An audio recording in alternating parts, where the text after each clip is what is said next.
What's up, everybody? My name is Blaze Tiger back with another video. I think it's been a few weeks since I did the last update video. Kind of been slacking on my I've been slacking on making videos. But before we begin, though, for everyone that's entered the Dokkan what am I trying to say? What am I trying to say? The Dokkan contest. Again, tomorrow the winner will be picked on the live stream. All right, I will put a reminder up on my channel when the live stream will start. And before we do the summonings for the Ragnarok characters that we're going to go over in a moment, we will pick the Dokkan winner. All right, so uh, just look out for that. And I'll appreciate it if everyone could get in at a timely fashion so we don't, start too late. Because I do want to get these summonings going also. Okay, I'm out of breath. Okay, um, so right now we're going to go over the update. You guys know how it goes already. Sunday night, we get part of the update information. Monday night, before maintenance or during maintenance, we get the rest of it.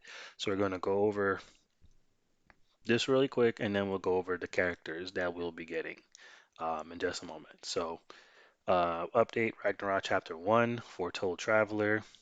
So, Sigurd, he's one of the characters. He's the best character out of the three that you will be getting.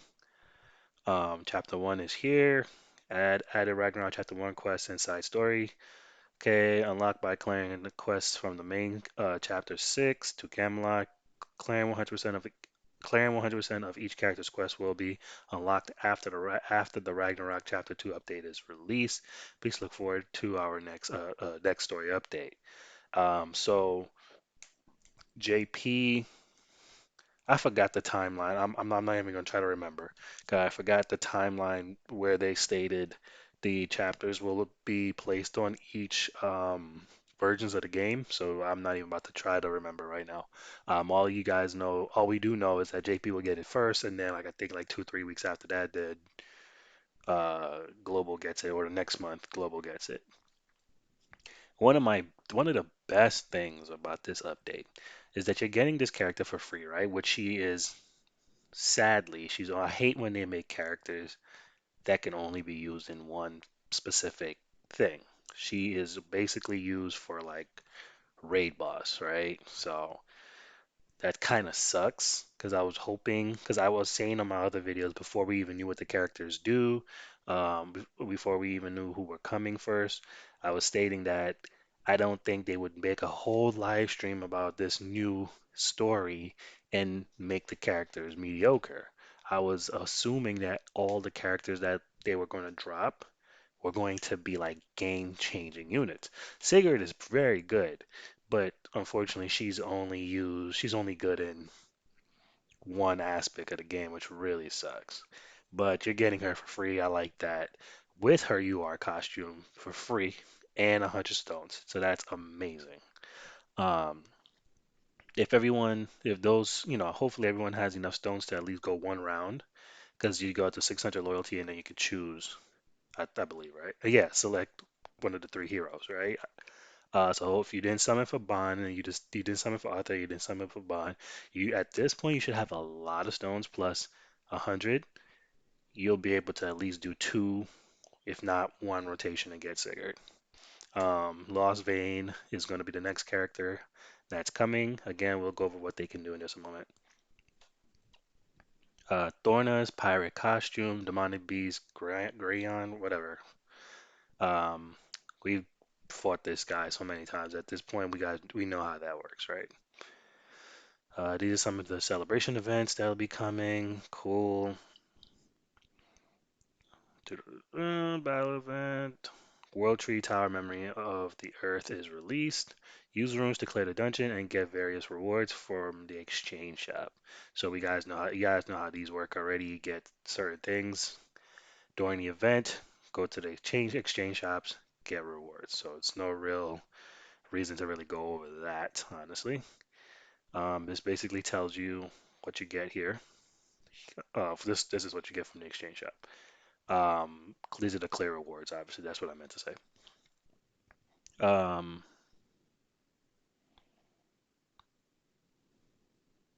Grimnir's, I think that's how you say it. Grimnir's book is a collection of stories of Grimnir the Bard. So that's that one dude. I don't think there's a picture of him on here. But there's a guy that they showed on the trailer. He had like a hat. He was clearly a bard. There's no picture of him here, so I can't show you. New heroes, Sigurd and Thorna costumes.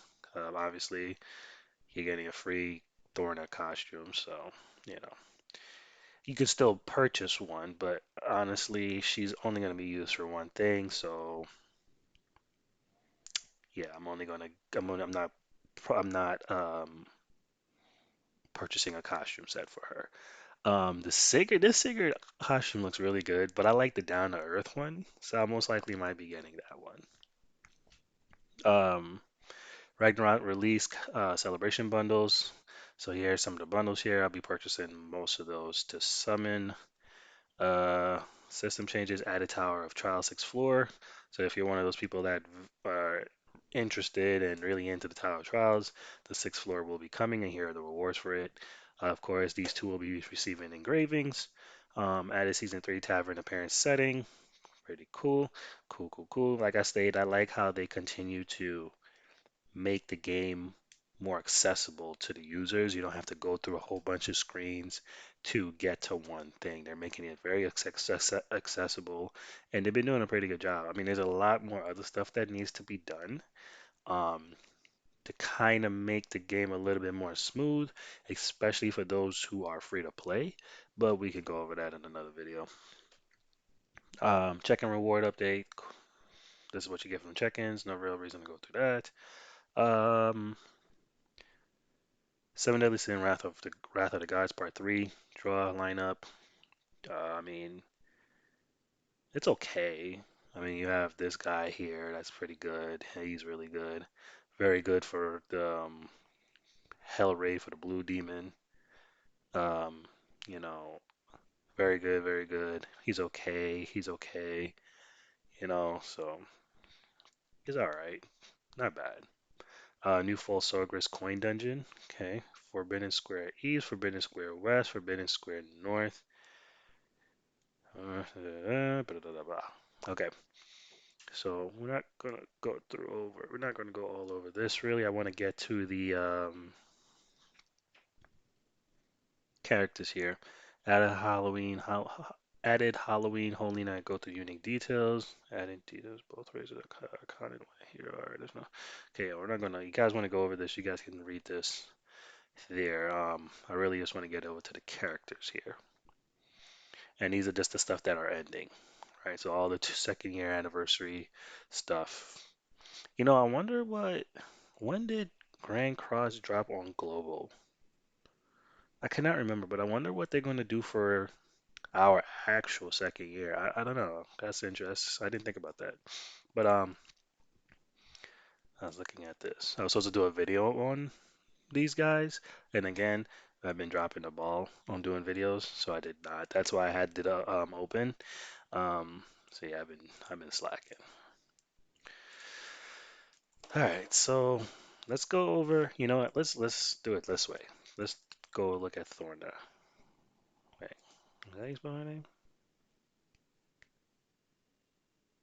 Okay, yeah, yeah, Thorna. Okay, cool. Okay, she's a green unit, human race. Condemnation of Light for skill. Rank 1 inflicts damage equal to 76% of attack on all enemies. Makes the target bleed for 2 turns. You guys know what bleed is. No real reason to go over that. Rank 2, damage goes up to 114%. Bleed stays for 2 turns. Um, Rank 3, damage is at 190. Bleeds for 2 turns. Second skill, Meat Bullet Assault. Inflicts charge damage equal to 200% of attack on one enemy. Charge, what it does, ignores defense. Rank 2, damage goes up to 300%. Rank 3, damage goes up to 500%. So nothing crazy there, right? Ultimate Realization of Justice inflicts weak point damage equal to 385% of attack on one enemy. And here's the multiplier for the amount of dupes that you get for her. Weak point, 3 times damage against debuffed enemies. Her stats are Okay, she has a 35% crit chance, so that's not good. Um, but yeah, she's okay. Burning sense of justice passive. Jesus, when a debuff is removed by skill usage in deathmatch, increase all allies attack by 40% and attack related stats by 20% for 3 turns. So like when you have a cleanser on your team, basically you proc her her passive. So like some of the YouTubers just came out with a wait, was it her? But you guys get what I'm saying. When you I know there was a video recently that came out from certain YouTube some Grand Cross YouTubers. She was showing like the easiest way to tackle hell on the blue demon. And I can't remember if Thornton was part of that. But basically that's what it's saying here. So you have a cleanser on your team, remove the debuff, um, it procs her passive. So again, nothing crazy. Okay, kind of disappointing. Now let's look at the like I don't want to say free, but let's look at the non-festival Lost Fate. Blue unit, demon race, obviously. First skill, advanced front, inflicts damage equal to 120% of attack on one enemy, and depletes one ultimate move gauge by. I'm sorry, depletes one ultimate move gauge. Um, Rank 2, damage goes up to 300%. Still depletes one ultimate move gauge. Rank 3, damage goes up to 450%. Depletes 3 ultimate move gauge. So it's pretty good that you're able to deplete alt gauge on each rank. I like that. So it's just like the Merlin card, Green Merlin. Despair Burn, second skill, inflicts damage equal to 180% of attack on one enemy. Decreases attack related stats by 20%. That lasts for 1 turn. Same thing here for rank 2, except it reduces attack related stats by 30%. Rank 3, damage goes up to 300%, decreases attack related stats by 40%, and that lasts for 2 turns. Ultimate stance is the same thing as the red Lost Vein. Passive reverse winner at the start of battle during the ally's turn increases the hero ultimate move gauge by the amount of orbs possessed by the hero with the most number of orbs. So if you run like a Merlin team with CC food, not CC food, sorry, with alt food, um, Lost Vein, I'm gonna re-explain that. Whichever the best way to explain that, if there's a unit on your team with more all gauge, then Lost Vein, he will receive that up to 3 orbs, right? So if you put him on a alt rush team, you can potentially rush his alt like turn 1 or 2. So I mean, he's not crazy good. He's not terrible, but he's not crazy. I know a lot of people were disappointed in him, but I wasn't expecting him to be on the level of the Festival of Las Vegas. I wasn't expecting that. So this right, what we saw right there is something I would have expected. He's a I don't want to say watered down, but a lighter version of the Festival unit. Um, yeah. So for the big dog now of this of chapter 1 of Ragnarok, Sigurd strike of protection for a skill, inflicts damage equal to 120% of attack on all enemies, extorts 50% of attack and defense for 1 turn. Extort decreases the target's stats and increases own stats by the same amount. This is amazing. Like we'll go over why more in detail why he's so good. Um, Second skill damages at 180%, extort stays at 15%.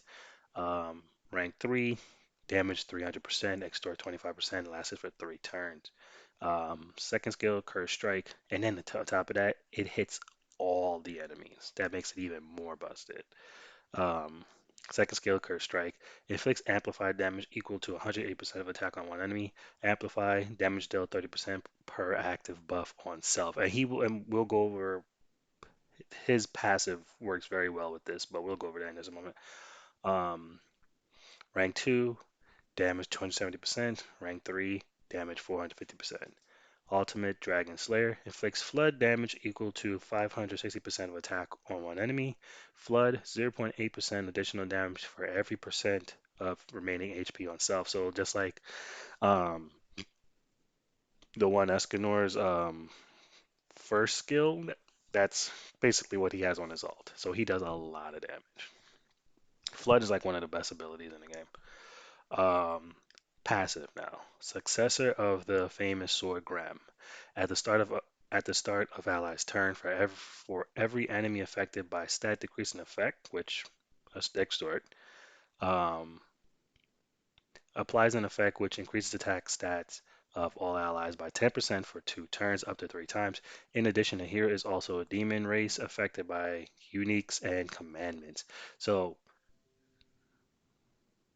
okay, sorry about that. What was I going to say before that happened? Okay, so basically extort proc stat. So once you use this, you're buffing your stats already, and then your stats and your teammate stats. And he's also counted as a human and demon, which is really good because now you can run him on the assault melee team and a human team, obviously, but the bond team would be the best team for him to be on, right? But I think everyone's gonna really run him on the assault melee team. He's pretty good on both of them, but I think he'll probably be the best on assault melee. And then with amplify now, damage dealt 30% per active buff, so he's also buffing himself with his passive. So yeah, this guy is very, very good, and obviously I'll be 6-6ing him. I will be trying to 6-6 all three of them, honestly. But Sigurd will be my main focus. So I've gone on long enough with this. That's all I have for this video. Again, tomorrow we will be doing the announcing the whatchamacallit. I'm losing my train of thought here. We'll be announcing the Dokkan winner. Again, we will do a test. We will do a live stream, and on the live stream before we announce the winner, we will do like a test run, a few test runs on the simulator. Um, and once everyone's familiar with how it works, we will then announce the winner on live. So that's all I have for this one, guys. If you enjoyed the video, don't forget to drop a like, subscribe, and I will catch you guys on the next one.